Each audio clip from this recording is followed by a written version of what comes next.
Today I am going to tell you how to make an Arduino toolgate with the help of LCD display, Arduino, ultrasonic sensor and servo motor. First of all, I will talk about the connections.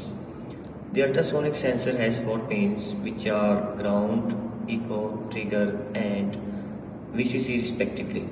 You can connect ground and VCC to the ground and VCC of Arduino respectively. And echo and trigger can be connected to any of input and output pins of Arduino.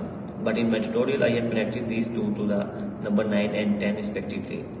Now let me show you the connections of potentiometer and LCD display and servo motor.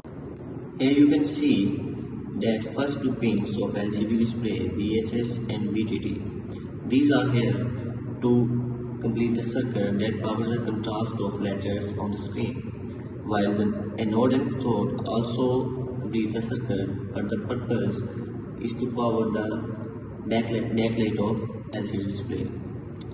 D0 to D7, these pins act as data inputs, but here you can check I have connected D4 to D7 because my LCD is in 4-bit mode.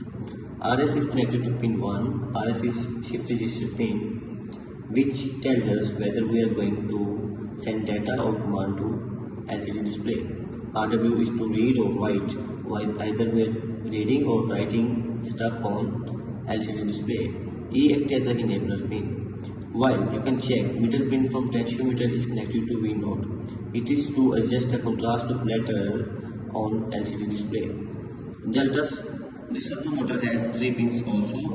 One is yellow, one is green and one is the red.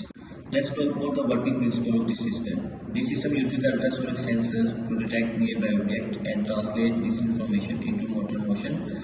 The LCD displays the distance between the ultrasonic sensor and nearby object and describes the action the toolgate is about to take.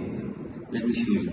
Like if the something obstacle is going here in front of ultrasonic motor, it is showing on the LCD display the distance and the action the toolgate is taking place. The sensitivity of ultrasonic sensor may differ for different ranges of distances.